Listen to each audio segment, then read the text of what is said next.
My name is Nahida and the topics I am going to present is functions and secretion of large intestine and applied physiology. Large intestine, सबसे पहले large intestine होती क्या है? जब भी हम लोग फूड इनटेक करते हैं सबसे पहले वो ओरल कैविटी में जाता है, ओरल कैविटी के बाद वो फेरिंग्स में, उसके बाद जो है वो ईसोफेगस में आता है एंड देन जो है वो स्टमक में आता है। स्टमक जो है वो जे शेप्ड ऑर्गन है जहाँ पर फूड की पार्शियल डाइजेशन होती है और फूड जो है वो स्टोर होता है।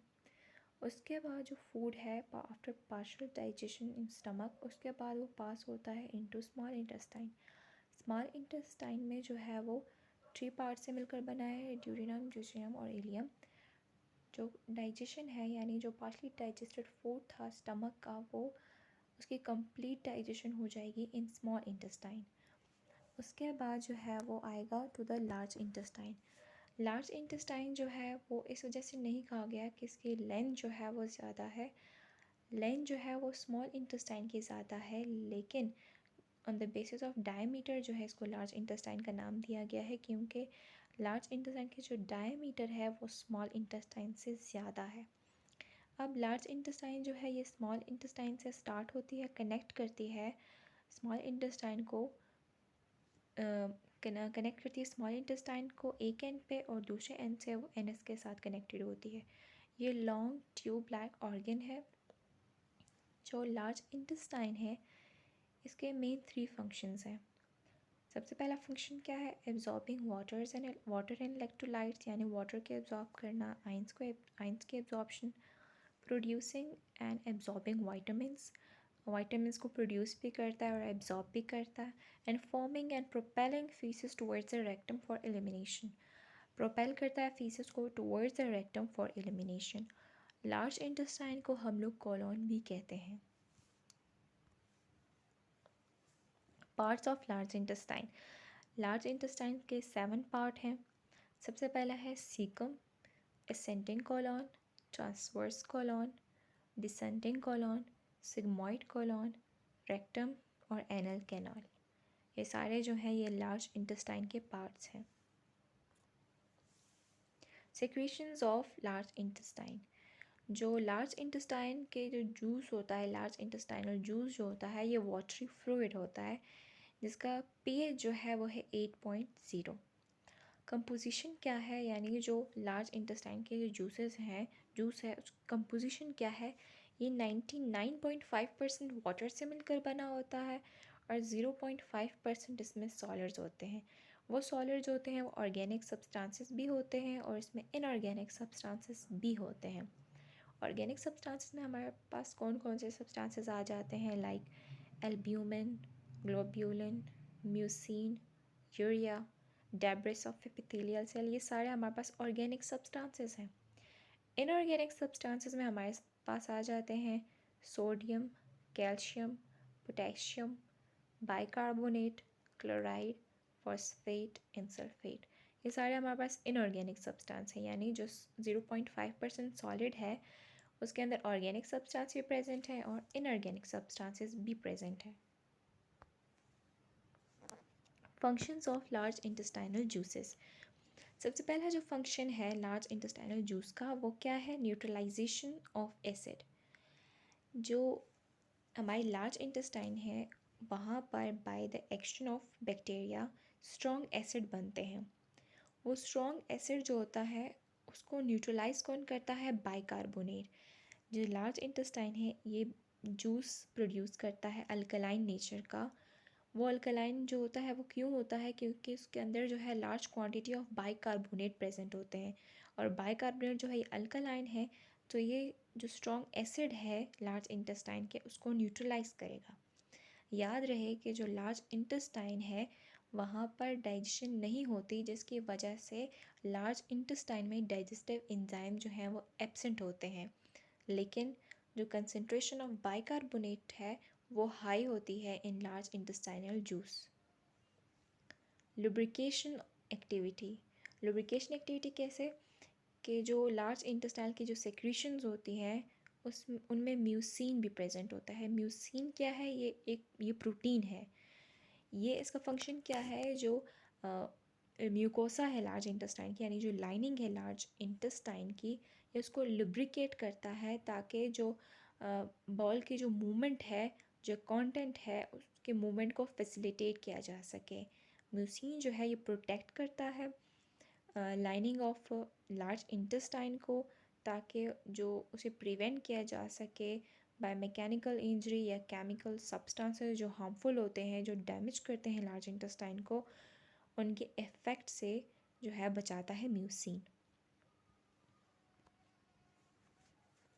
एब्जॉर्प्टिव फंक्शन, एब्जॉर्प्टिव फंक्शन में हमारे पास आ जाते हैं it plays role in the absorption of various substances like water, electrolytes यानी ions, organic substances like glucose, alcohol, drug like anaesthetic, ये एनेस्थेटिक है, anaesthetic agents, sedatives and steroids, ये सारे जो हैं ये एब्जॉर्ब होते हैं in large intestine.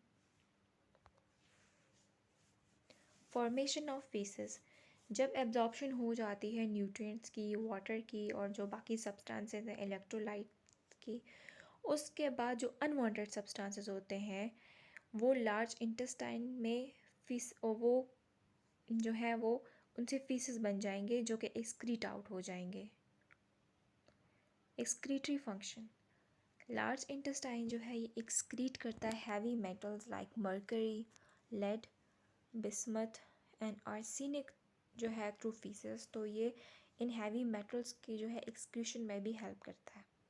Secretory function क्या है? सिक्रीटरी फंक्शन हम लोगों ने पहले ही पढ़े कि लार्ज इंटेस्टाइन जो है ये सिक्रीट करता है mucin and inorganic substances like chloride and bicarbonates. Mucin जो है हम लोगों ने पढ़ा कि ये प्रोटीन है जो कि लुब्रिकेशन में हेल्प करता है ऑफ म्यूकोस, लुब्रिकेशन में म्यूकोस ऑफ लार्ज इंटेस्टाइन की, और साथ में फैसिलिटेट करता है बॉल मूवमेंट को और प्रिवेंट करता है जो म्यूकोसा है लार्ज इंटेस्टाइन की, म्यूकस मेम्ब्रेन जो है उसको प्रिवेंट करता है damage cause by mechanical injury या जो केमिकल सब्सटेंसेस होते हैं।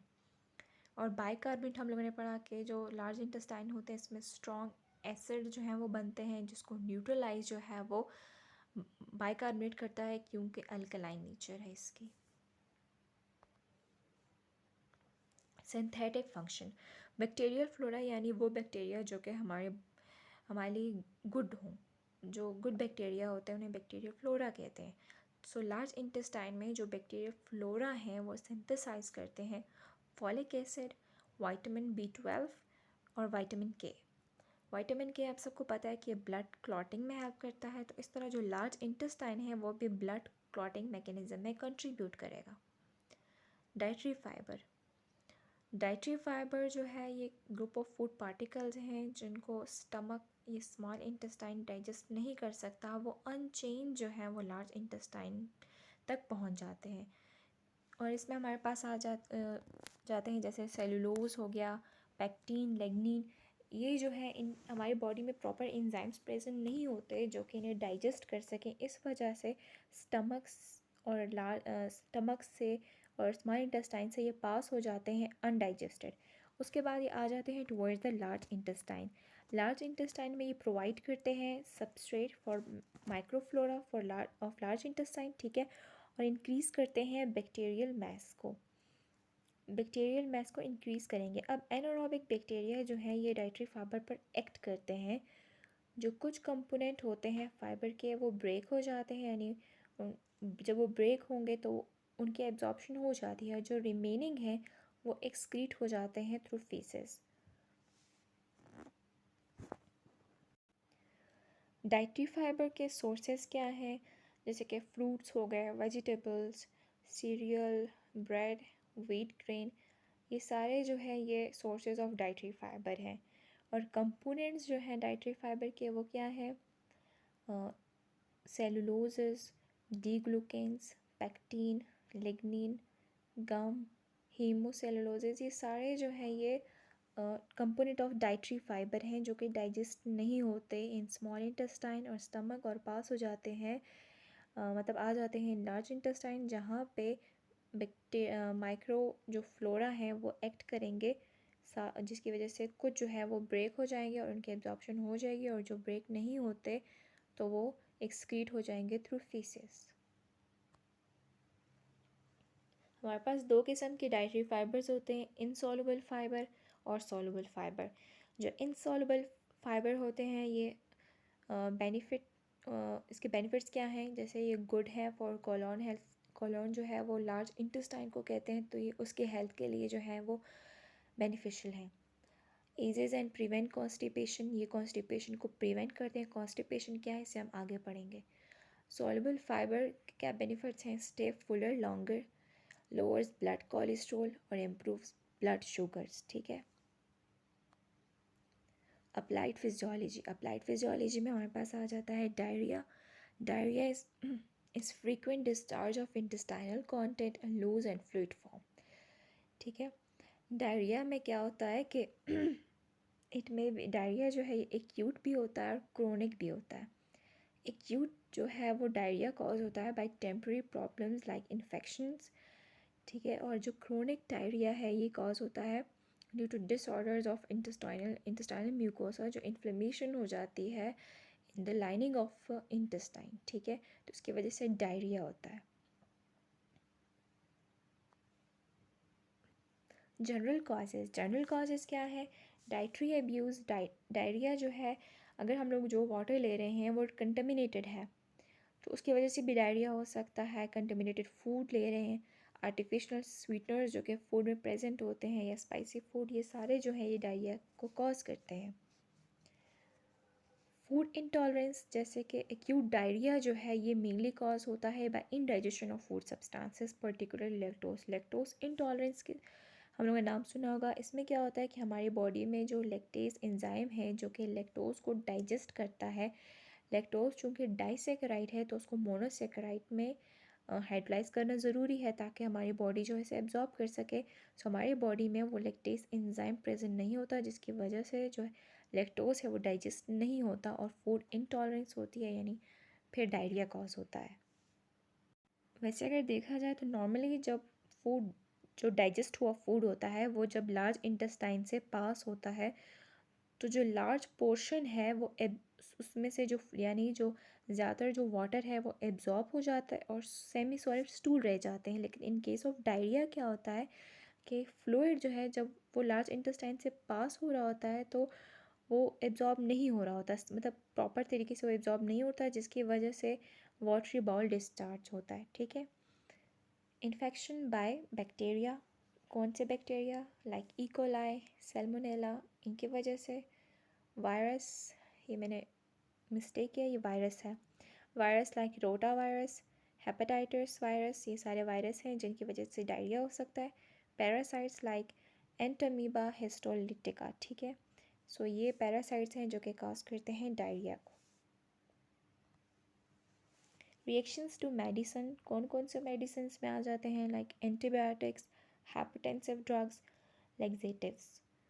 इंटेस्टाइनल डिजीज़, क्रोनिक जो डायरिया हम लोगों ने पहले पढ़ा, ये कॉज होता है बाय इन्फ्लेमेशन ऑफ इंटेस्टाइन, यानी जो म्यूकोसा है, जब लाइनिंग जो है लार्ज इंटेस्टाइन की वो उसमें उसकी इन्फ्लेमेशन हो जाए तो क्रोनिक डायरिया कॉज होता है। इस डायग्राम में आप लोग देखें, नॉर्मली जो वाटर है जो ड्यूरिंग डाइजेशन ऐड होता है सो वो रीएब्जॉर्ब हो जाता है कॉलोन में ईजिली। लेकिन इन केस ऑफ डायरिया जो है स्टूल के अंदर वाटर कंटेंट बहुत ज़्यादा हो जाता है, जिसकी वजह से कॉलोन जो है वो उसे प्रॉपर्ली एब्जॉर्ब नहीं करता और इसकी वजह से वाटरी बाउल डिस्चार्ज होता है। फिर फीचर्स क्या हैं डायरिया के, डिहाइड्रेशन, जब डायरिया होगा लॉस ऑफ वाटर होगा, बॉडी से वाटर एब्जॉर्ब नहीं होगा तो अल्टीमेटली डिहाइड्रेशन कॉज होगी। तो डिहाइड्रेशन के दौरान जो इलेक्ट्रोलाइट्स इम्बैलेंस भी कॉज होगी, क्योंकि इलेक्ट्रोलाइट जो हैं वो भी लूज़ हो रहे होते हैं। इस तरह जो हाइपोकेलीमिया किसे कहते हैं, जब हमारी बॉडी में ब्लड में पोटेशियम का लेवल कम हो जाए, इसको कहते हैं हाइपोकेलीमिया।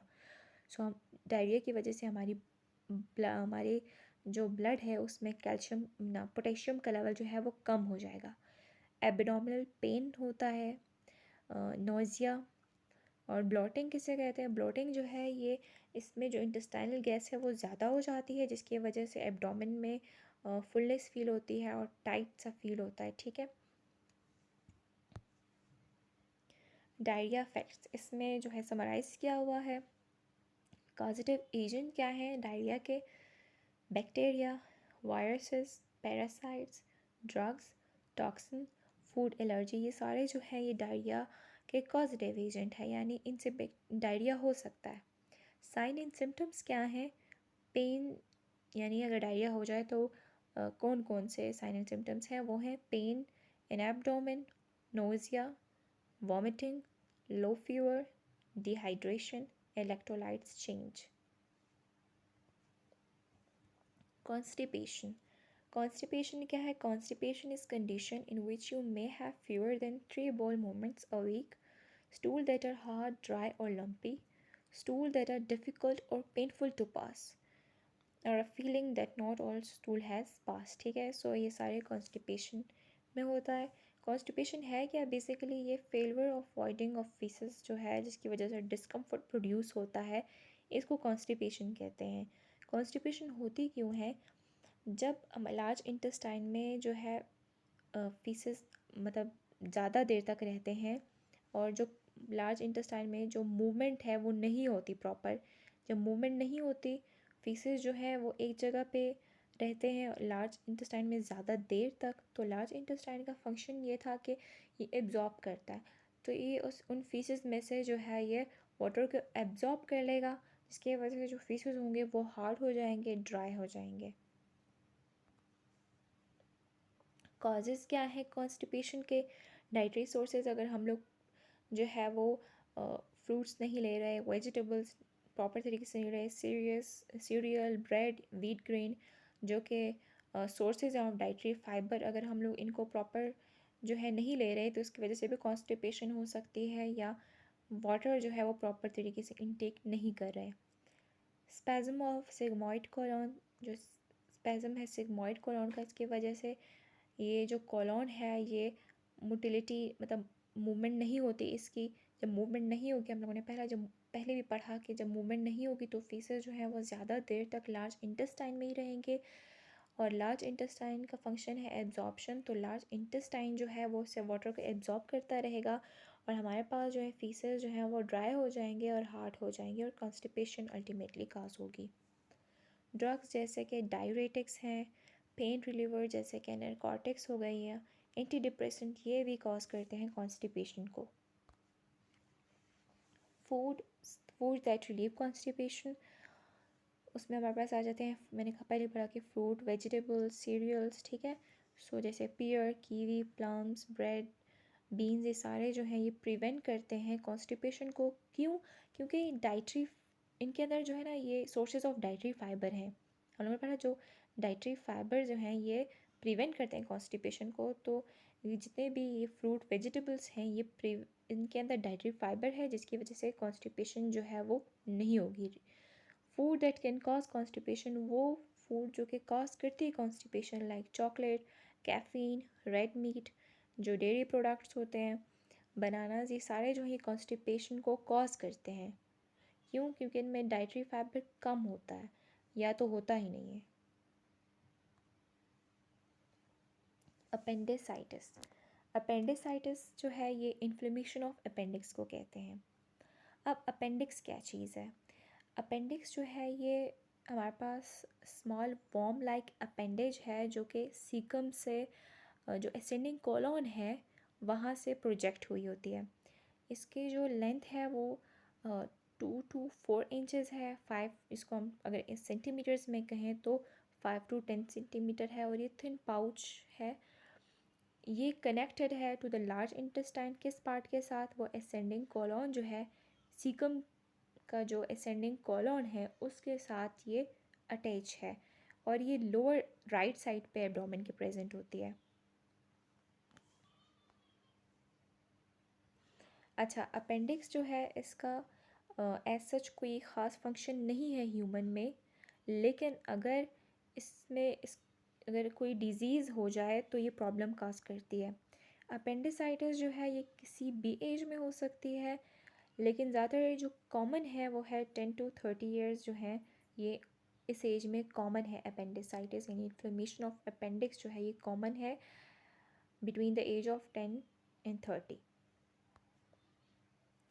काज जो अपेंडिसाइटिस का है ये अननोन है, अभी तक नहीं कुछ पता, लेकिन ये बैक्टीरियल इन्फेक्शन की वजह से भी हो सकता है, वायरल इन्फेक्शन की वजह से भी, या जहाँ से अपेंडिक्स लार्ज इंटेस्टाइन के साथ जहाँ पर कनेक्ट है वहाँ पे ब्लॉकेज हो जाए, जिसकी वजह से वहाँ पे ट्यूमर हो सकता है और अपेंडिसाइटिस की वजह बन सकता है। ये आप लोग देख सकते हैं, जो सीकम है उसके साथ जो है अपेंडिक्स अटैच है और अपेंडिक्स जो है उसमें इन्फ्लेमेशन हो गई, अपेंडिसाइटिस हो गई है। फीचर्स इसमें क्या होता है कि पेन जो है वो स्टार्ट होता है अराउंड द एम्बिलाइकस, ठीक है, उसके बाद वो स्प्रेड होता है lower right side of the abdomen में, और विद इन 6 to 12 आवर्स जो है इसका पेन सीवियर हो जाता है। बाकी जो इसके फीचर्स हैं वो है nausea, vomiting, constipation, diarrhoea, constipation होगी या डायरिया होगा, इन दोनों में एक, low fever, abdominal swelling, loss of appetite होगी, ठीक है।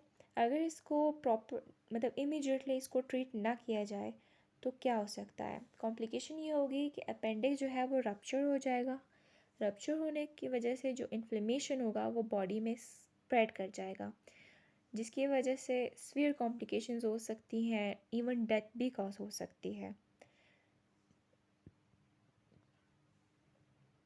Thank you.